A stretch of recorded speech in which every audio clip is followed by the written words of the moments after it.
The story of somebody's audience turning on them seems to never get old, especially when people find the turn to be well-deserved. You have huge turns when somebody does something really bad, but more interesting ones tend to be the slow, gradual shift. And one of the best ongoing examples of that is once beloved comedian Bert Kreischer. Bert is a case study on how to slowly lose your audience through your own misgivings with a little help from social media.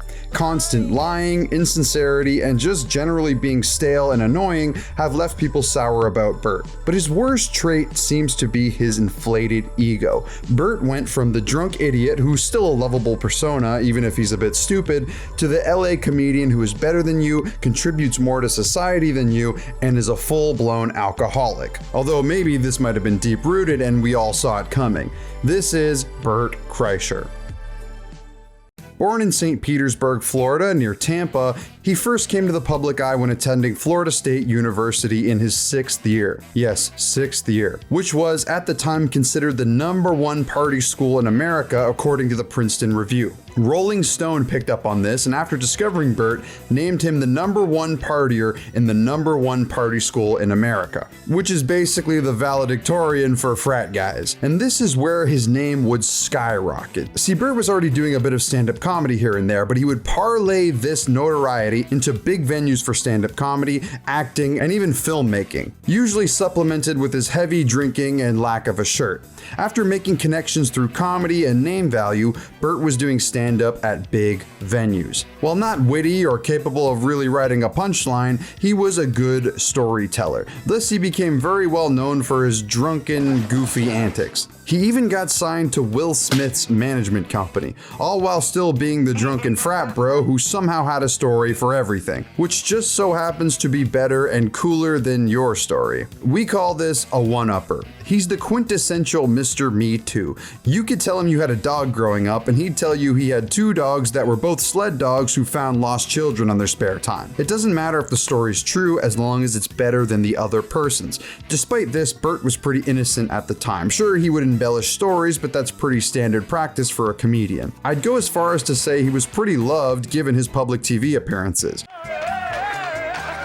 He got in contact with Joe Rogan and through his podcast exposed himself to a wider audience. His storytelling would raise his stock through each JRE appearance. But there seems to be some stories where it's like, wait, huh? Like how he claims he's seen 3 people get struck by lightning, which is a bit dubious as only 270 people in a country of over 330 million are struck by lightning each year. If somebody wants to do the math and find the chances on that, let me know. It's frustrating because some of his stories are true, although heavily exaggerated, which one could argue on stage is for comedic effect. But when Bert is swearing on his children that these are true, it makes you question them a bit. Is he exaggerating these stories to seem cool, for comedic effect, or both? The story he has about the kids with no tongues is clearly a lie, but at least it has some sort of punchline, intentional or not. Growing up, I knew 2 dudes without tongues. That's Florida for you. What? 2 dudes without tongues. Tongueless Brett and Haw. How do they lose their tongues? They never told me. So we can forgive it. But the lightning one doesn't even have a punchline. It's just like, wow, I guess you've seen some crazy shit? Is the point of it? Now, it's important to understand the distinction here. There are some comedians who make up or exaggerate stories who are very funny, like Theo Von, but with him, the punchline is never, look how awesome I am, or look how crazy my life is. It's more of a setup to something clever, which Bert's are almost always not. There's Theo Von lies to make things funny, and there's Brendan Schaub lies to make yourself look cool. A crazy story becomes less funny when you realize it's not true. Bert tells his stories all the time on Joe Rogan, who's either very trusting or gullible depending on who you ask. Joe seems to believe all of Bert's stories no matter how crazy they are. And it's out of the question that Joe gave a platform for Bert to spew his, at best, embellished tales and at worst, bullshit stories. Bert once claimed that he was in a college band with Mark Tremonti of Creed and fired him because he was too good. Knowing the story was BS, Bert said if you asked Mark, he would deny it. Mark didn't really deny it, but just acted confused when confronted about it. You're in a band, you ever have someone so good, you're like, oh, he's gonna realize how bad I am. Oh, yeah. So I kicked him out. And he was like, I'm the best guy in the band. And I was like, yeah, and that's why we don't want you anymore. He started a band called Creed. Oh, no way, Mark? Mark Tremonti, yeah. No way. Yeah. Wow. And by the way, if you ask him about it, he'll deny it. He goes, I don't know Bert Kreischer. And I think he still holds like a bone with it. You know, this has been going around for years. No, I wasn't in a band. He said, I've read the story where I guess we were in a band together, and He said he kicked you out. he kicked me out. Yeah, no, I'd remember that. I've only been in a handful of bands in my entire life. He said he kicked you out, and you turned around and said, "You know what? I'll start a better band," and that's where Creed came from. I think he's trying to take some credit for your success. This video is sponsored by Atlas VPN. Atlas VPN gives you the best and most affordable deal on the VPN market. It also gives you access to content all over the world. So if you go abroad and that country doesn't have the show you were watching on Netflix in your home country, Atlas has got you covered. It applies to all streaming services like Netflix, Amazon, Hulu, etc. I'd say that's my biggest use for a VPN, but it also blocks malicious links, ads, trackers, and lets you know if somebody is attempting to steal your data. Atlas also gives you access on unlimited devices. I'd say a VPN is a necessity these days when it comes to online privacy, which is why if you use this deal, you'll get Atlas VPN Premium for just $1.83 per month, plus 3 months extra. You'll also get a 30-day money-back guaranteed. You can take advantage of this deal by clicking the link in the video description below. Be quick as it's a limited time offer. Again, it's in the description. Thanks Atlas for sponsoring this video. Let's get back into it. However, Bert's most famous story is The Machine, which happens to be his nickname, based off a story about the time Bert robbed a train with the Russian mafia. The long story short is in high school, Bert went to Russia, met a bunch of Russian gangsters, accidentally introduced himself as The Machine, and acted as a sort of dancing monkey court jester for them. Of course, the story ends with Bert becoming buddies with the criminals and getting introduced to rival criminals as The Machine. I understand you're the Machine.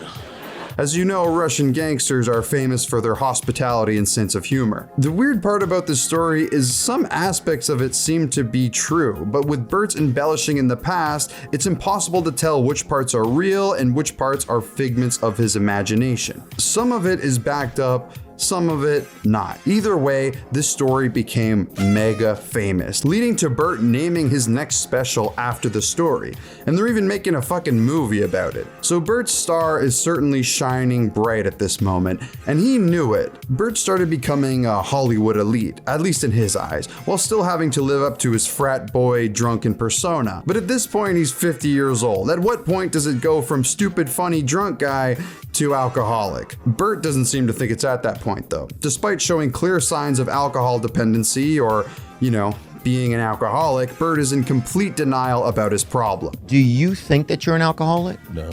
Being powerless to alcohol is different than drinking a lot. I drank a lot yesterday and I woke up in the middle of the night in a fucking sizzle. I mean, I was so hot and all of a sudden my body went and fucking poured sweat. Wow. Back to sleep. When people are telling him, hey, you're unhealthy, Bert's quickly on the defensive. This may be because of Bert's new status, which makes him think he's above everybody else. Him and co-host of the Two Bears One Cave podcast, Tom Segura, received some pretty significant backlash from their audience after they constantly talked about how rich they are, their lifestyles, how they rode private jets, etc. To which they responded oh so classily. Every time we talk about like a watch or a car, I'll get a bunch of messages from losers that try to tell me that I'm making them feel bad about their situation. Oh, but I'm struggling with rent this month. Figure it the fuck out, okay? Like, don't make my life be a problem for your life. To illustrate this, look at Bert when he realizes some random kid doesn't know who he is. He loves the celebrity, he loves the status, and he loves being the most likable person in the room, even if that is a part of his delusions. Bert seemingly must have realized that he's not witty enough to be a stand-up comedian, or he just didn't like doing it, so he decided to dive into the new age and attempt to go viral. After some failed vlog attempts, Bert had a couple of clips of him laughing go viral and pop off. These clips seemingly came more and more as they found success, with Bert even admitting so himself. The way guys hunt, the way guys fish, I do that for laughs. Yes. I sit with my bait in the water waiting for a laugh. Waiting for a laugh. And no, I don't want to create it. Many have speculated this laugh to be completely fake, and honestly, I'd have to agree. Look how quickly he switches up here. Oh, you have one of the best Asian jokes ever that I heard 17 years ago. Wait, you really are Korean? This combined with his inflated ego have led to a huge chunk of people starting to dislike him a bit, including Adam Sandler, where Bert embarrassed himself in front of the Sandman. It seems like Bert is always trying so hard to be the coolest guy, the most likable guy, the funniest guy in the room. And while it's not at Brendan Schaub levels, it's dang close. He's seemingly worn thin with mainstream Hollywood, so he sticks to his place where he can feel like an elite. The infested swamp that is the LA podcast scene. His lies or stretching of the truth, him being in denial about his health, his drunkenness, his lack of self-awareness, and just general persona, all of that is completely unchecked now. Bert is slowly losing the audience that once loved him so much. These people followed him because he was being himself. Heck, that's why he got famous in the first place. Now he's stuck. He's not in his 20s anymore. Being a drunk can be kind of funny at 21, less funny at 50. He's also clearly not authentic, as many people would claim he used to be, with his clips attempting to go viral. The only thing worse than him forcing this laugh for clicks is Brendan Schaub joining him on it. And trust me, if the Machine movie sucks, which is a very real possibility, I might add, Bert might lose his audience in a more rapid rate than he is now. I mean, why do people even watch Bert Kreischer anymore? People have probably all heard the Machine story, all of his tales from being a college frat guy who everyone loved. I mean, what's the point anymore? He's a 50-year-old guy with kids who actively gets drunk and lies about having a drug problem. He's also starting to epitomize the worst parts of Hollywood, minus the obvious. Fakeness, a superiority complex, and zero self-awareness. A comic's brain is so different than a pedestrian's brain. And like what, you know, like I can't help. I went Pedestrian is so funny, by the way. Oh. Like saying that drives me crazy. It's like, we're not in the fucking armed force. Let's fucking relax. Any person on the street I respect more than even my favorite comic. And with that note, I want to leave you with one of the most bullshit Bert Kreischer stories I've ever heard. Whereas some stories you could argue maybe happened to some extent, this one, there's no fucking chance. I'm sorry. As a Canadian, I will say there is no fucking chance that this happened, and you'll see what I mean. When we went to Canada for the first time, you're not allowed to bring drugs into Canada, obviously. Did you bring drugs into Canada? I brought a little bit of drugs into Canada. What'd you bring? Just weed, a one-hitter. I brought a glass one-hitter. Where was it? I had it with me because it was the first time on a tour bus. Did they have a dog? No, so I said, what I'm gonna do, Leanne was with me, so was Jesus Trejo. And I said, it's my first time on a tour bus. I'm gonna have a cocktail, I'm gonna smoke this one-hitter, I'm gonna enjoy the tour bus. All of a sudden the doors open and they're like, we're at Borders, and I hadn't hit my one-hitter, so I fucking panicked. I run back to the bathroom. It's a brand new tour bus. I've never been on a tour bus. I don't know how lights work, I don't know how anything works. I just know I gotta clean out this one-hitter. You gotta clean it out by smoking weed while you're at the border? I gotta empty it and throw it in the garbage. I gotta get rid of it, I gotta flush it. Right. Drop the glass one-hitter, it shatters. Okay. I scramble. I can't figure out how to get lights on. I get the weed. I put it in the toilet.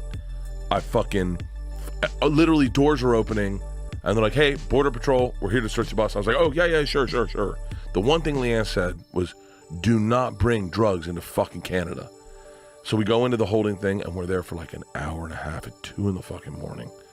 An hour and a half we're waiting, and I'm like, I'm fucking busted. And the guy comes in and he goes, "You guys are all good." And I was like, oh, thank God.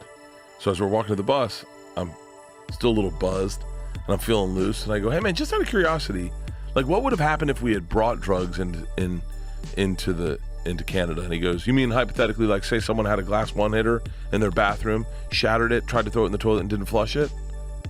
And immediately everyone looks at me and I'm like, yeah, like that. And he'd go, I'd say it's an honor meeting the Machine. Enjoy your tour in Canada.